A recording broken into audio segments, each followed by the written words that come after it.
Good evening, Browns fans. fans. Well, great start. Good evening, Browns fans, and welcome to OBR Weekly. My name is Barry McBride. I'm the web dork of the OBR. That right over there, that's the legend, Mr. Freddie Greetham. How you doing tonight, Fred? Doing pretty good, as long as I stay by the air conditioner. Yeah, exactly, man. It has been hot up here in Northeast Ohio the last few days. With a little relief today, but yeah, it's definitely summer here now. Took a while getting here. Welcome to OBR Weekly, everyone. As you know and remember, Fred and I rely on your questions and comments during the course of the show to make the show go. And we will do that as usual today. We're planning on going over the offensive depth chart today, but we'll sort of work your questions in as appropriate or your comments as we go through the depth chart. If you are here on YouTube, please feel free to slam that like button and subscribe to the OBR stream. Means a lot to us if you do that. On Twitch, feel free to subscribe or keep your subscriptions going on Twitch. Just a programming note before we get into it. Fred and I will be on hiatus next week, taking a week off in the summer. And after the show tonight, Jacob has the summer scouting show that he does, and he's going to be looking at wide receivers tonight with Anthony Russo. So stay tuned for that after OBR Weekly. So, Fred, we're not going to go into news tonight because there isn't a ton of news really to go into. What I wanted to do is I really wanted to talk about the depth chart. And what I've done here is I've got a slide for each position, and I've lifted the depth chart from our friends at Our Lads, who do a fantastic job with depth charts and their draft guide and all that sort of stuff. Friends of ours over there at Our Lads. And I've used their nomenclature here. So we're just going to take a look at things sort of position by position as the show goes on and work in your comments and questions along the way as appropriate. So we're going to start tonight, Fred, at left tackle. Timeout. What was that big word you used? Nomenclature? Nomenclature, yes. Oh, it has to do with those abbreviations at the end of everyone's name. That's what I'm going to be talking about here. So like you see DeJuan Jones there, it says 23-4. That means he was a fourth-round draft pick in 2023. Cornelius Lucas was an undrafted free agent. It was an unrestricted free agent we signed from Washington. Lorenzo Thompson, an undrafted free agent from 24. And Roy, we'll just call him Roy, was a street free agent in 24. And that's who they have at the list at left tackle, Fred. DeJuan Jones, of course, looking good this year so far. Has he lived up to his new physique so far, Fred, from what you can tell? Well, I mean, I haven't seen him vomiting and things like he did as a rookie, but again, they haven't hit anybody or done anything. He looks big, and even though he's slimmed down, so to say, they list him at 374. I think he was playing at over 400 pounds at times. He said that he's net lost. He thinks about 20 pounds, but his body looks completely different.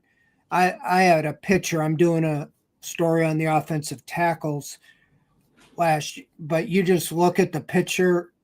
You know, I have a picture from last year versus now. You know, you can just see he's recomposed his body. So I think there's been no question when he's been healthy, he started at right tackle and just 3 games at left tackle. But, you know, he's had trouble staying on the field. And when you're carrying close to 400 pounds, I mean, that puts a little more pressure than the average person on their knees and their legs. And, you know, he's finished 2 years on injured reserve. So if he can stay on the field, I think that's what they're counting on. He's going to be their left tackle. And the good thing about him, he's just 23, is that even if he maybe grades out, he's just average or isn't great at left tackle, they could always move him back to right tackle long term if they decide to address, a good time to address the left tackle in the draft would be next year when you have 2 first-round picks. Yeah, exactly. Yeah. And if you didn't have to use it on a quarterback or to move up or whatever. So I think this will be kind of the test if he's the long-term guy at left tackle, or if they'd flip him back to right tackle and then acquire another left tackle, or vice versa. Jack Conklin's in the last year of his contract. He could be gone after this year. So they're going to need a tackle. They're going to probably need another tackle. And Cornelius Lucas seems to be the perfect fit. He started 7 games for Washington last year, and they went a long way. He plays left tackle and right tackle. So if Jones, has any hiccups or gets hurt, you got a guy like that to step in. He would kind of fill the role that James Hudson was supposed to. I think this is an upgrade. This guy started like 54 games in the NFL. So Lorenzo Thompson was on the practice squad all last year, so they liked him enough to bring him back. So I think that's what he'd be battling for.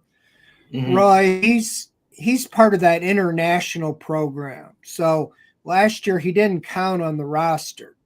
So they could have, 17 on the practice squad because he didn't count. So right. I don't know if that's the same designation.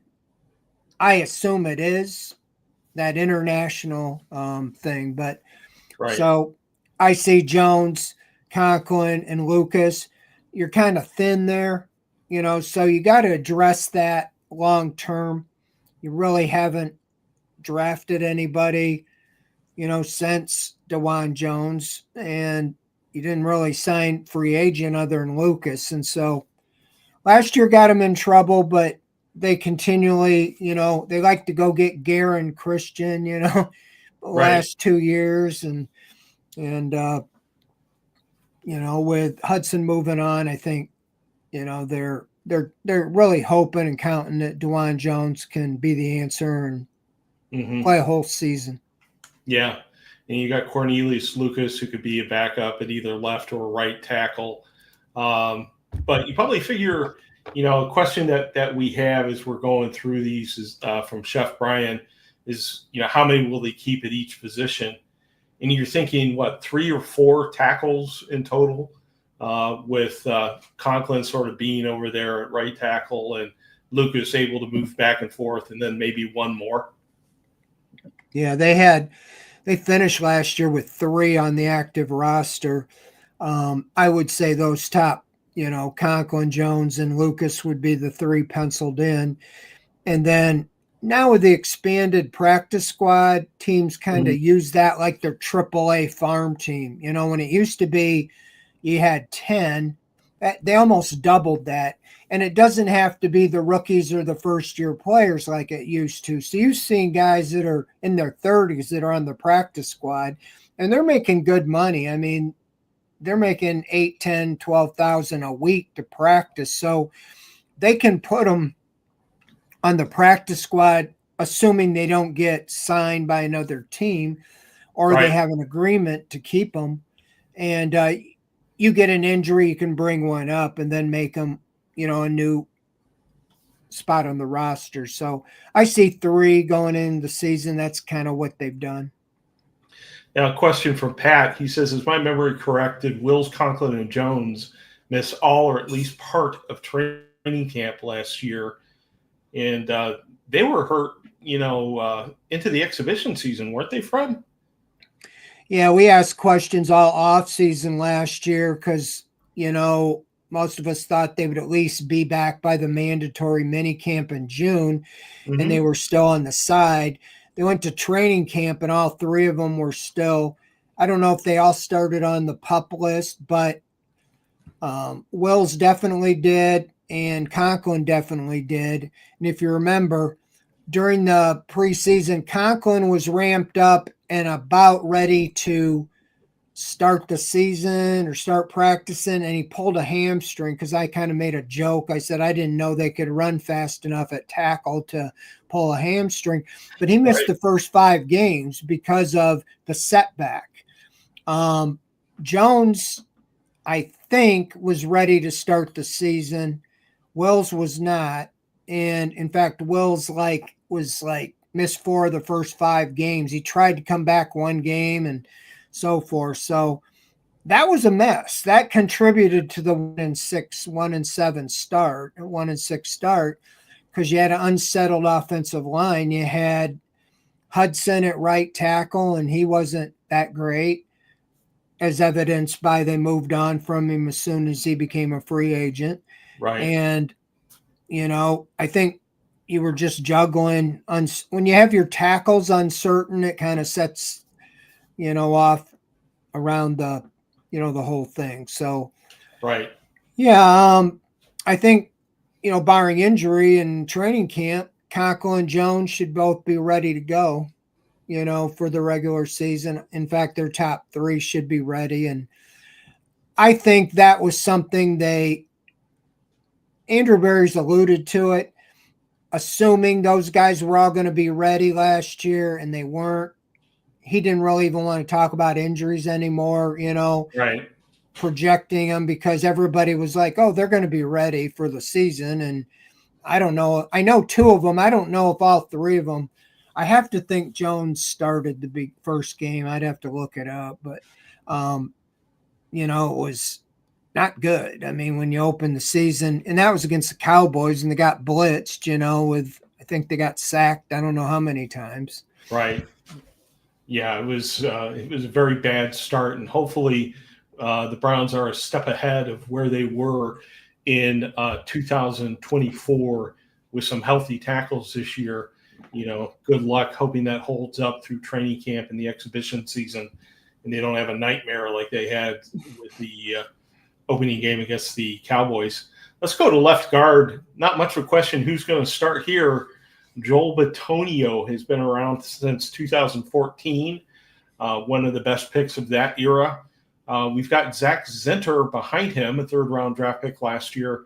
You got Javion Cohen, an undrafted free agent of some renown last year, and then D'Artagnan Tinsley is an undrafted free agent from this year that they're getting a look at. But obviously, it's Bitonio's position. And I guess the question I have is, does Cohen have a shot? Does he play more than left guard? Is he flexible enough to get an offensive line spot this year? Well, they've stressed that they call them interior offensive linemen, that the guards play center and the centers play guard. At the mini camp, Zinter was taking some snaps at center. Cohen, I haven't specifically seen him, but I know since he's been here, they rotate them guys around. So yes, I mean, I think Cohen was a preferred undrafted. Some people had him last year, maybe even our lads had him as high as like a 4th, 5th round draft pick. He didn't get drafted out of Miami, Florida. Browns signed him. I think they gave him some guaranteed money to get him, kept him on the practice squad all year. I think he was elevated a couple times. I would assume that they think that both Zinter and Cohen are the heir apparents to Teller and Bitonio, but they did sign a free agent, Tevin Jenkins. I think you got him on the right side, but he's an interesting character because he's young, and he was like projected to be the 3rd best guard in free agency, and the Browns got him late, and I think it was more for injury concerns with him. But no, I think it's a big year for Zinter. You would think, being a 3rd round pick, you're penciling him in to replace one of those 3 interior linemen, whether it's guard or center. And if Bitonio retired, I think Zinter would be next in line. But Cohen could move ahead of him, this year. Right. And you'll see how they do the practice squad and stuff like that. But no, I think that Zinter and Cohen, they moved on from Michael Dunn. So Mhm. I think they're counting on Cohen, to get a spot, along with Zinter, behind the two guards. Well, let's take a look at center. Zinter's name could show up here in the third spot, given the fact that he's snapped the ball a bit in preseason. But you got Ethan Posick, the unrestricted free agent signed a couple of years ago from Seattle, and Luke Whippler, who had a lost year last year as he got hurt. But I would think that they have fairly high expectations for him this year to push Posick. Well, they only had three centers, going into the mandatory mini camp, and Justin Osborne was an undrafted rookie. He was injured with an ankle injury, I think, and they put him on injury reserve. So they only have these two. And that's why I said, because on game days, when you have inactive guys, if you had Whippler inactive and Posick gets hurt, you have to have somebody that can move in and be the center. So I think it's a big year for Whippler. They drafted him. Usually, if you draft a center, you're assuming he would be ready to step in by his third year. Again, 4 of the 5 offensive linemen, everybody but Jones is a free agent after this year.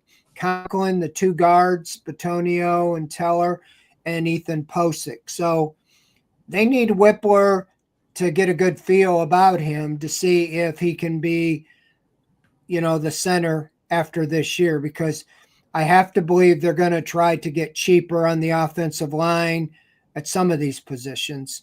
I mean, they have a lot of money tied up in the offensive line, They sure but do. they're all in their 30s, I think, or older. And so you could have 4 of the 5 retire or walk as free agents. So they really got to find out between Zinter, Whippler, Cohen, Tevin Jenkins, what they have there, DeJuan Jones, what they have on the offensive line going forward.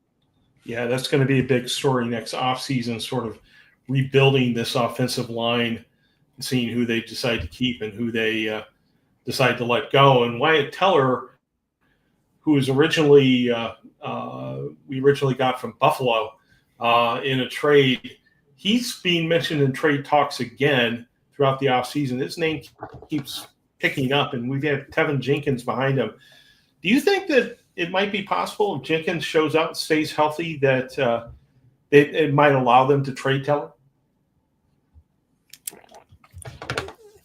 Well, I don't know if they do it this year, unless they get to the trade deadline or something and they realize they really have no shot, because he's got a big salary. That's why he always gets talked about getting traded. And Right. I think he's had some drop off in his grading. He was I think at least 2-time Pro Bowler, but if they're not getting he got the big contract. So yeah, it depends on Jenkins. They signed him. A lot of it, you follow the money. I think if you look at Cornelius Lucas and Tevin Jenkins, I think a lot of us thought they were getting paid a lot more than they were. If I remember right, Jenkins was not much more than minimum, veteran minimum, like a 1 year. One of them had a 2-year, one a 1 year. But I think it comes down to, there's a reason the Bears let him go. And, it's going to come down to how he plays. The other one is this Brady Latham. I mentioned that he was taking a lot of snaps at center too during the mini camp. So, I mean, just when I look up and I see, oh, who's that guy? 64. Oh, that's Latham. He's at center. And so that's what I say. I think they're trying them all, because if you can get a guy who can be a backup guard and your backup center, then, you'd rather go with them than if Whippler can only be center, then you don't necessarily need him unless you feel like he's going to be the starter next year. So they're mixing and matching, but I think Jenkins would be a key to see how he does.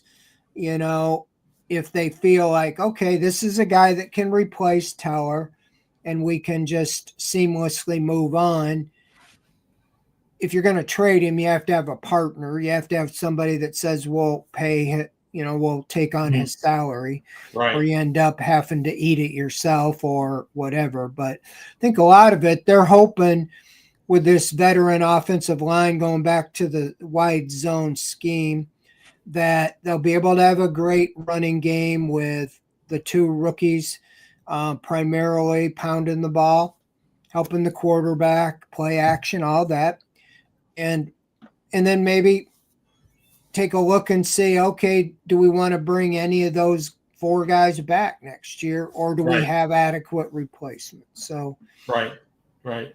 So much like at quarterback, they are going to be looking at these guys, trying to determine if they can stick around for another year, or if they're going to have to, replace them in the draft or free agency or whatever. We'll finish up at right tackle. Jack Conklin, of course, is the man. Finally has an offseason where he's not recovering from some sort of injury. They've got a backup, Jackson Barton, in unrestricted free agent from out of Arizona. Has he impressed you yet, Fred? Have you seen much of him? he just joined the team, I think, just before. I don't know exactly the date, but it might have been when they put that Osborne on injury reserve or whatever. No, I mean, I saw him. He's got a little experience. I mean, 3-year guy. He's got some size to him. Mm-hmm. So he hasn't, I think when I was doing research on him, he's listed as 3rd year, 29 years old. He's 6'7", 302. But I think he's only played in like 13 games and he only had 2 starts or something. So it's not like he's a definite, Right. step in and play guy. So I think that, as I mentioned earlier, you're kind of thin at tackle when you have Jones, Conklin, and Jones' history of getting injured. And then the only guy really is Cornelius Lucas. So you really only have 3 guys. So I think Barton has a good chance, to be that 4th guy. Again, it's going to be a numbers position. And when they come down the final roster cuts, who do you cut with the strategy of who might get claimed, Right. There's a 4th tackle like Jackson Barton nobody wants or nobody claims him, so you can get him on the practice squad. But somebody with other name recognition might get claimed and you can't get them to the practice squad, so you have to keep them on the roster. That's kind of what you do at quarterback. That's why right now I don't think you would cut any of the rookie quarterbacks or even Pickett, because they would get claimed by somebody else if you wanted them back. Right. That makes sense. Question from Sancho Bermuda. He wants to know, just overall, looking at this offensive line here, how do we think we look for pass protection? Not a lot of faith in Kenny Pickett, but obviously Flacco can get the ball out, as he says.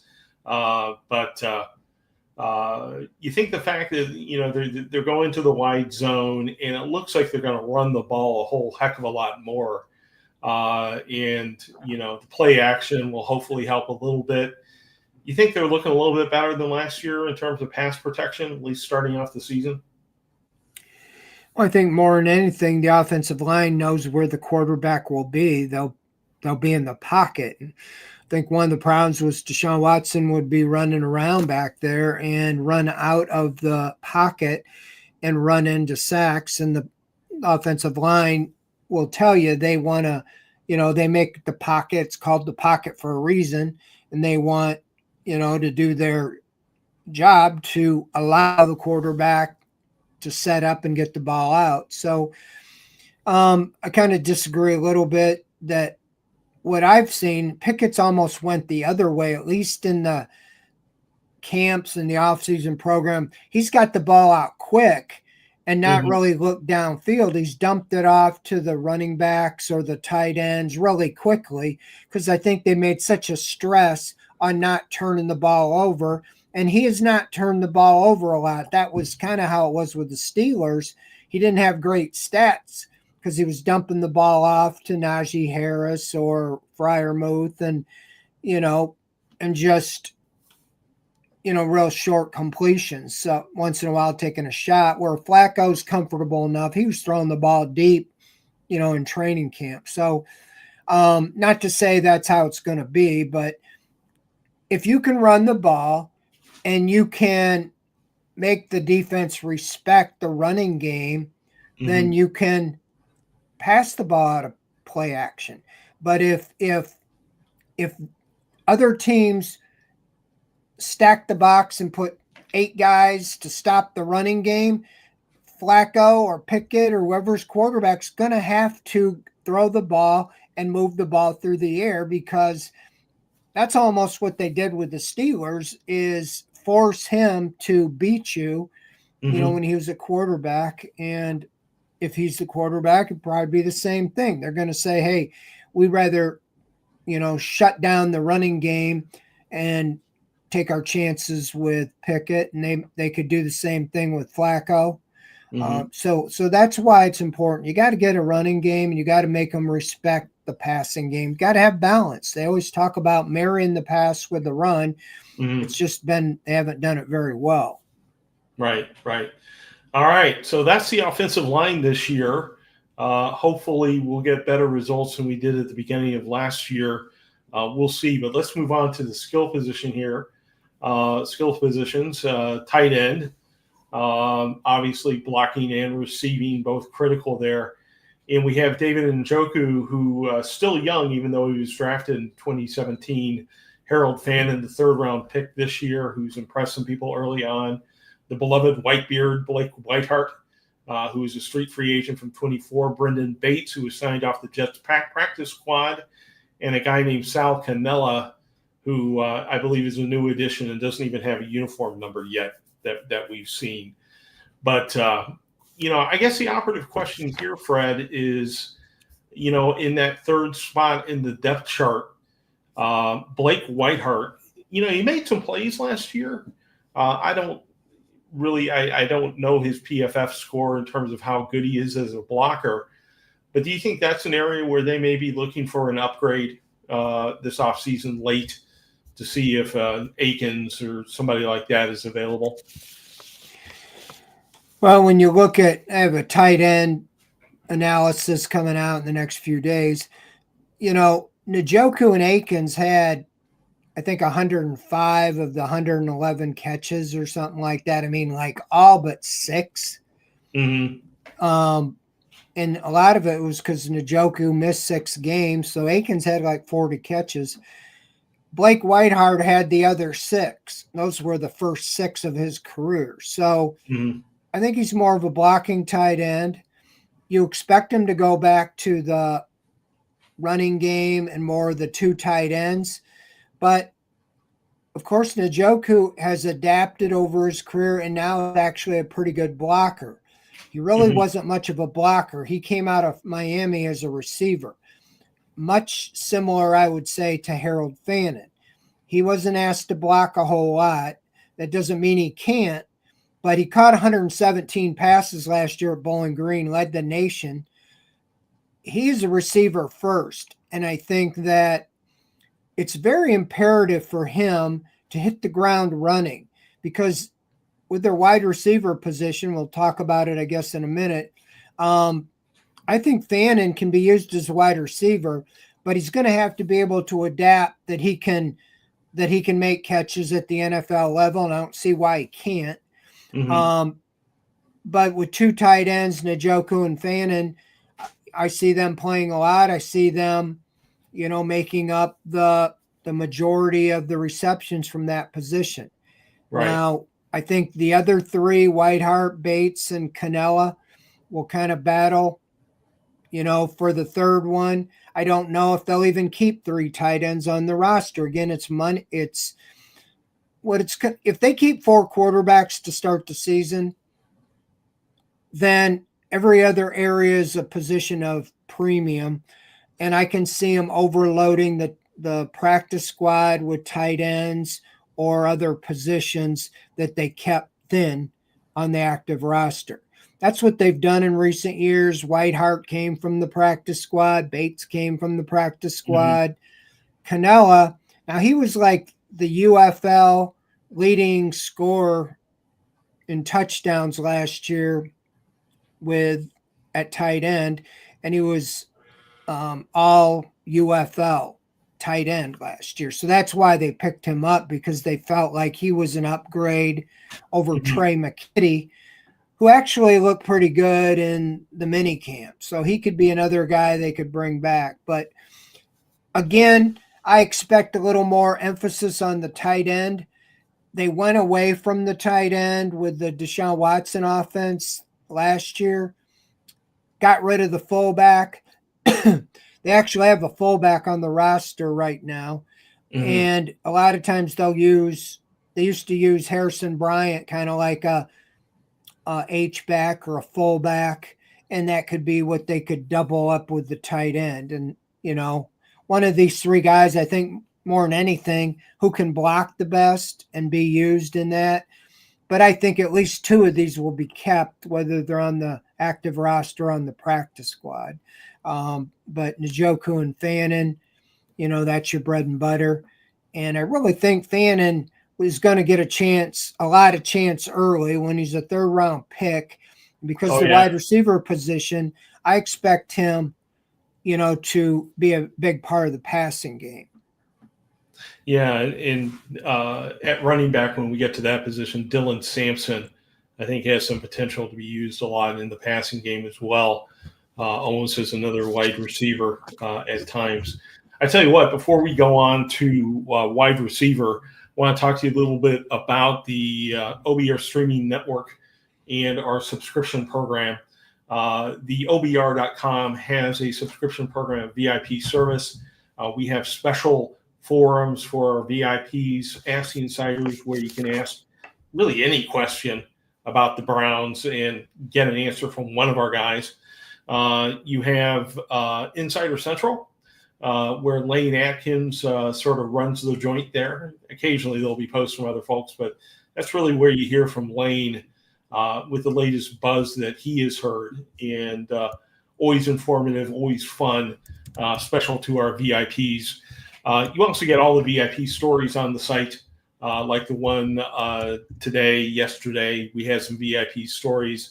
And you also, if you're a VIP, you also get all the VIP stories from every other site in the 24/7 Sports Network, all the college sites, Ohio State, Penn State, even Michigan, I guess, probably has a site there. I would never visit it.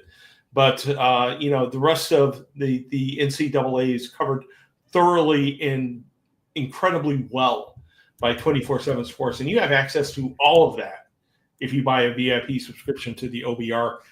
And in addition, once you start renewing your OBR subscription, you get Paramount Plus thrown in, which is like $10 a month as it is. So VIP subscription is definitely worth investing in. And really, it helps fund all the stuff that you're seeing on the OBR streaming network. It makes it all possible.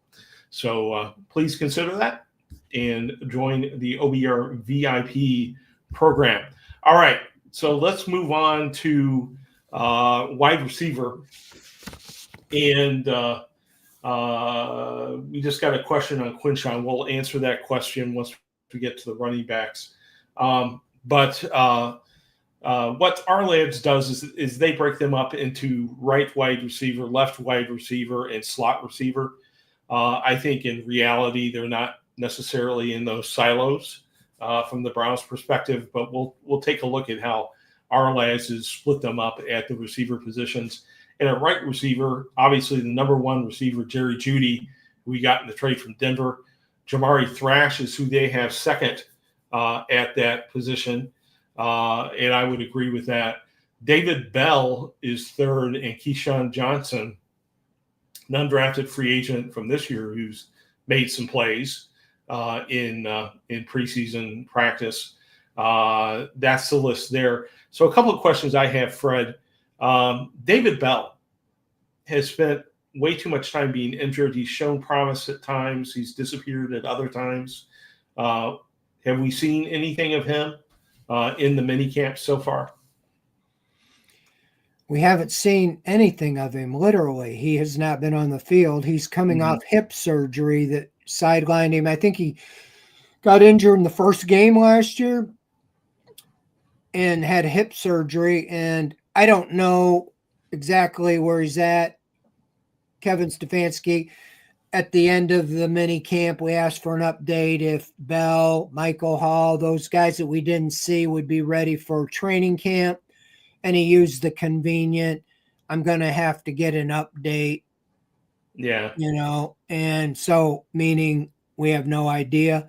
I kind of expect he'll start on the PUP list, which means you can be activated any time, but really don't know. I mean, Andrew Berry goes out of his way with guys that he drafted, as we already know. I mean, he kept Anthony Schwartz way too long. Siaka Ika, most of his draft picks. In fact, if you look at the wide receiving core, you'll see the rest of it. Almost all of them, they're counting on those guys that he has drafted that are still with the team. David Bell is one of them. David Bell, Jamari Thrash, a 5th-round pick. Michael Woods, a 6th-round pick. Cedric Tillman, a 3rd-round pick. There's like 4 or 5 drafted wide receivers, none higher than the 3rd round, but they're still around and they're counting on them. There's 2 of them. Bell, I think this is a big year for him because if he's not ready to go to start the season, he's going to be lost because he's not that good. He hasn't established himself where he can step right in. This is why it's probably why our lads has Thrash ahead of him. He has a great chance, to take advantage of the opportunity. But I think Bell's it's a big year for him to get on the field soon. They have been patient. I mean, Michael Woods missed all of the 23 season with coming off Achilles, and then he got suspended when he was able to come back. He was on the practice squad all last year, and then towards the end of the year, he ended up playing the last several games. And so they kind of go their extra mile with these drafted rookies or drafted receivers, but Bell's got to step up now, Yeah, exactly. And, I have high hopes for Jamari Thrash. I really liked him in preseason last year. Very often it's sort of a cliche that wide receivers come into their own starting in the second year. I'm hoping that we see that from him, obviously. Jerry Jeudy had a fantastic year last year. Do you think he can do it again in 2025, Fred? Does he seem focused and, ready to repeat his success from last year? Well, he does. I was impressed that he was out there for the offseason program. I thought, he got paid, got the big money, that maybe he wouldn't. But he was out there and he was leading. I mean, because they had 4 quarterbacks, they signed a plethora of undrafted rookies. I mean, I don't know how many they had, 5, 6, 7, 8, because you had Michael Woods and Cedric Tillman and David Bell all weren't practicing. So they needed somebody to throw the ball to. So I think that's why they signed some of those guys. But Jeudy would be at the front of the line. Then there'd be like 7, 8 guys you never heard of. Right. Other than Jamari Thrash. And so I give him credit for that. I think the Browns are dangerously thin at wide receiver. I said the same thing when they had Amari Cooper. I mean, they had Amari Cooper last year at this time, and then they had Elijah Moore. But beyond that, they had just acquired Jerry Jeudy. You didn't know. You thought he was going to be pretty good, but you didn't really know. But you felt like if Amari Cooper got hurt, what in the world do you have, Right. Elijah Moore. We're in big trouble. You look this way, the top 3 from last year, Jeudy, or at this time were Cooper, Judy, and Elijah Moore. Two of those three aren't with the team anymore. They traded Cooper, got a 3rd-round pick, which was a great move, as it turns out. They used that pick to draft Dylan Gabriel. So if he becomes this longtime starter, that would be a great trade. But you let Elijah Moore leave as a free agent. He had 61 catches last year. He had 59 catches the year before. He was 3rd on the team, the 2nd leading receiver in catches. So he wasn't eye-popping to me, but you didn't really replace him. Like I talked about, you're counting on all these guys you drafted in the past to really step up, like Thrash, Tillman, Bell, Woods, somebody like that. So, yeah, I think Judy can do it, but he needs help. They need somebody that opposite him so they're not double teaming Jerry Judy, or heaven forbid he gets hurt. He's not the biggest guy in the world. He gets hurt, a nagging injury. You really don't have a whole lot, in my opinion, at least proven yet. I like Cedric Tillman a lot, and I think he could really be a big-time player for him, but he's got the concussion concerns. You know, we worried about Denzel Ward a little bit when he had a lot of concussions, seemed like right out of the gate. He's finished the last 2 years on injury reserve with concussions. Last year, missed the last 6 games. After he got it going, looked really good, and then he was out for final 6 games. So I talked to him. He's determined to make another jump, and I think very well he has the inside track, I think, to be the number 2 receiver opposite Judy, and that would go a long way. But again, the other guys haven't really done it. Jamari Thrash had 3 catches as a rookie. And then we talked about Woods at 7 last year. Bell didn't play. Tillman had that 3-game stretch where he had 22 catches, 3 touchdowns, over 200 and some yards. Looked great. And then he got the concussion against the Steelers and didn't play the rest of the year. Yeah. Well, that's what we're looking at left wide receiver. Tillman obviously in charge there. After that, not a lot of productive work at the NFL level from any of those guys. Let's move to slot because Pat Shea wants us to talk a little bit about Deontay. He is obviously the wild card at the wide receiver position. They've got him here as a slot receiver. So far, so good with Deontay, you think, Fred? Well, he wasn't around for the offseason OTAs that we were allowed to watch. We had heard he'd been in for the classroom the first week or two when it's all in the building. So that's good. But, yeah, I saw him for the 3 days of the mini camp, the mandatory mini camp. He talked to the media. He said the right things. I think he talked to a national podcast the last couple of days. You linked it on your newswire, and I was reading some of that. I don't know it. In his interview, I got some vibes that, he didn't really, I understand not looking back, but almost not taking, any account for last year when he was traded twice, cut twice, suspended once. And I read his comments that he got suspended because he refused to go in the game because he thought it was too cold.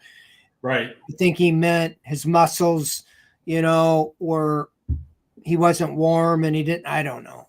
But I think he realizes this is his last opportunity.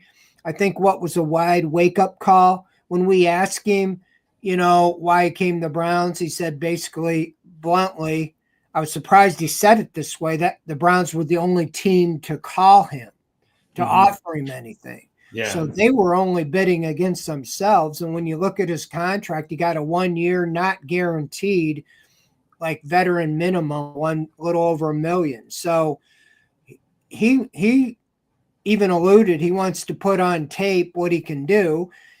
I think part of his problem, he wants to get paid. And I think he felt like he was, the Steelers were moving on from him because he was just coming into the area where you get paid, and they didn't want to sign him to a long-term extension. So this could be a good world for the Browns, a motivated guy to toe the line, trying to get a bigger contract and looking at it as his last opportunity. So I do think he's the key, because to me, other than Judy, he's the most proven NFL wide receiver they have.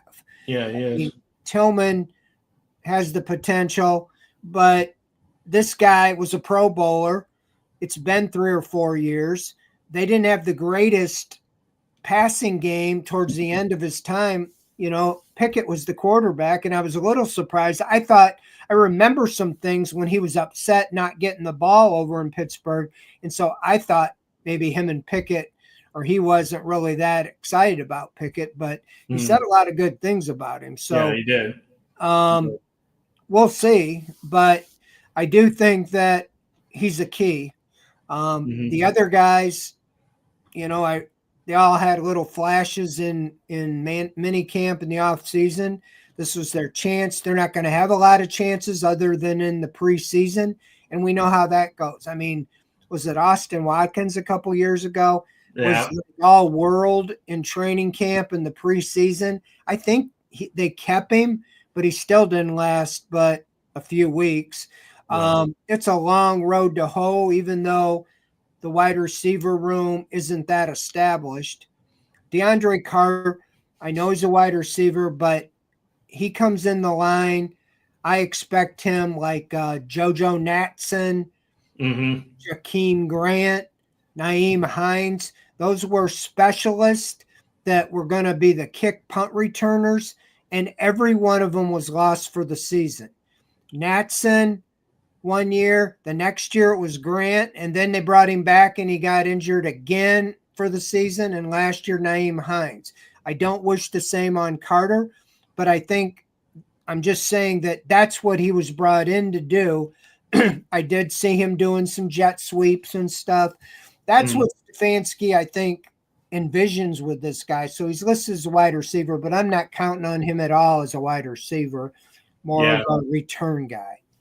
All right. Well, Kelly wants to know, do you think, given the thinness at wide receiver of proven talent at the NFL level, do you think they're going to add someone, as they get closer to the training camp, perhaps the season starts? I would be all for that.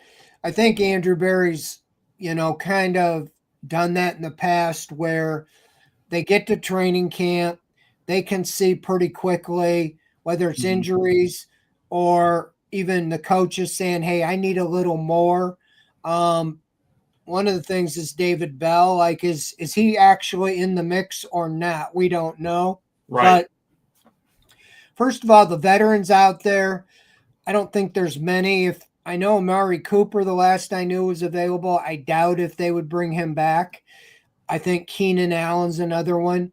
But somebody, I'm sure they have a list where Deontay Johnson came from. I think he would be where they start, assess where they think he is, and think, okay, is he going to be enough to go with Judy and Tillman and these guys, or do we need another guy in addition to what we have?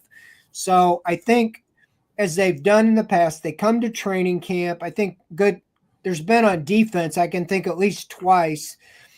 A few years ago, Malcolm Smith was one of those 30-something linebackers that after they were into training camp a couple weeks, I think Jacob Phillips got hurt. They brought in Malcolm Smith, a 30-something linebacker free agent.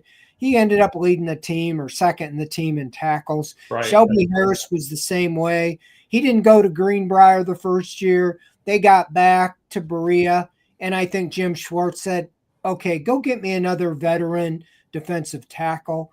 And they brought in Shelby Harris, and he's been with the team since. They could do the same thing with wide receiver. I don't know what's available, but there's always those guys on a list, veteran guys, if they choose to not get a big name free agent. Or the other thing to think about is trades. is Andrew Berry's been pretty good in making trades for Right. wide receivers, like say the Packers, let's say, or Texans. Think the Packers because they're in the NFC. Mhm. They might have a surplus of young guys. I think they drafted one or two this year, and they already had some young ones. Go to Green Bay and say, look, before you cut that guy, call us and we'll trade you something Yeah, we'll because give we're you something. interested in them. Right. That way you don't have to go through waivers and bid and all that. You can acquire, a future draft pick for somebody that's going to get cut or a guy you're going to cut from a position maybe and make a trade like that. So I think that would be what they would have in mind, maybe even more so than signing a free agent, trying to make a trade during training camp or the preseason. All right. Well, let's move on to the running back position. Our list has Jerome Ford in the number one spot. I don't think he's there for long. To me, the operative question is Quinshon Judkins and Dylan Sampson. Fred, do you foresee them as a 1 and 2 or a 1A and a 1B? The Sampson obviously, Judkins gets the headline as a pick at the top of the second round, but Sampson brings with him a lot of potential as well. And you have to think that they're starting to think about him in the passing game and, many different ways that they might be able to use Dylan Sampson. Yeah, I think that when they get to training camp, I think Ford will be the first guy up. I don't know how long it will take, but out of respect to him, I don't think they're going to just make it look like he lost his job before they even started. Even though I do think it's a foregone conclusion, when Andrew Berry uses the 36th pick in the draft on a running back, that he's going to be the bell cow. They even called him that. One of the scouts did when they drafted him. So I think Judkins will probably end up winning the job. But then I don't know. I think they'll make Sampson beat Ford out. They could even rotate all three of them to start and then settle in on Judkins as one. It really is who's the best change of pace. Is Ford? He's been a pretty good receiver. He's probably been a better receiver than he has runner. So it'll come down to Ford or Sampson, but I do believe all three will be in there. But when they were willing to cut Ford when he had his salary at like 3.5 million, they went to him and said, we'll give you 1.7 guaranteed or you're going to be released. He took the money. So that tells you where I think, and then you draft two guys higher than anybody you've ever acquired under Andrew Berry in the running back room. Both Judkins and Sampson were acquired higher than Ford. And so, yeah, I think the writing's on the wall where they're going there. But I think that the top four there are in the mix to be on the roster, and Marshall will be on the practice squad. But I do think that it's really Ford. I wouldn't be surprised to see him start the season as the change of pace, and Sampson then works his way in, and maybe by the end of the year, he's the number 2 back. Right. Well, Quinshon Judkins is still not signed. And Drew in Brick City wanted to know why that's the case. And once again, the Browns are kind of to blame here because they gave Carson Schlesinger, the first pick in the second round, a guaranteed contract. Now, people following him in the second round also want a guaranteed contract.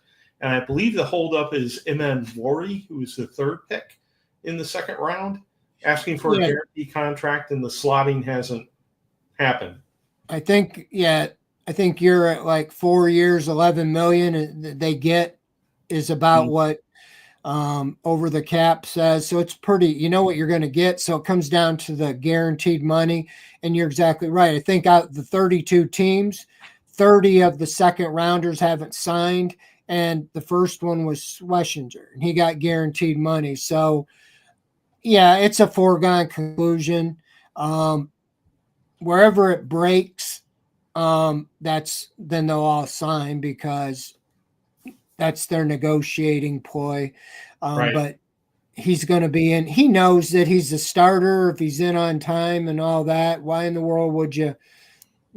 That's an agent thing. Yeah, absolutely. So interesting situation at running back. We just have a few minutes left in the show, and we're coming to quarterback. We talked about quarterback extensively the last 2 weeks on this show, and I wanted to make sure that we focused on some other positions this week.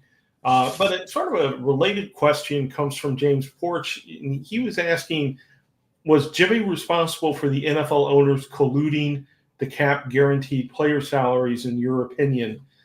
Well, certainly the Deshaun Watson contract is what started that discussion at the NFL owners meeting about it not being a good idea to guarantee quarterbacks that amount of money for that many years, and that they didn't want that to continue. Whether that turned into collusion or not, they couldn't really prove that with the arbitrator. But yeah, ultimately the Browns really kicked that off, right, Fred? Well, yeah, but I don't think Jimmy had anything to do with that other than this is just my guess what happened. Watson, if you remember, ruled the Browns out. There's 3 teams left. Somehow Barry got a hold of the agent and said, what would it take to get back in the equation? And I'm sure somewhere along the line of we want a fully guaranteed contract, if it was $230 million or whatever they said. And I don't think they said, because it was down to 3 teams, that they were saying, okay, get back to us in a week or two. They probably said, you got like 20 minutes or something like that. Right. And Haslam said, pay it. I don't think he's going, man, this is going to really make everybody mad. They just wanted to get the quarterback and were willing to pay whatever to get him. And I don't think they had a lot of time to really think it through. It's now or never. Do you want him or not? This is what it will take. And they probably didn't think the Browns would accept it. And they go, oh, wow, we'll accept it. Okay. That's just my guess what happened. That makes a lot of sense. And James, if you want to read more about that whole collusion thing and want it boiled down to 3 or 4 paragraphs, hit the OBR Daily Newswire from today. That was sort of the lead story in the Newswire, was the whole collusion or whatever it was that followed the Deshaun Watson contract. And the Browns were the first domino that led to the other dominoes falling, and it's a scandal 3 years later. All right. Well, we're not going to dive into quarterbacks today in 2 minutes. It's a subject that requires a lot more attention. What we're going to do is we're going to make way for Jacob, who's going to be at 8 o'clock scouting wide receivers with Anthony Russo. We will be out of here next week. We will not show up at 7 o'clock. I believe Jacob's show will fill in for us at 7 o'clock. And we hope that you check him out in this spot. And we'll be back in a couple of weeks with training camp right around the corner. So for Fred Greetham, I'm Barry McBride.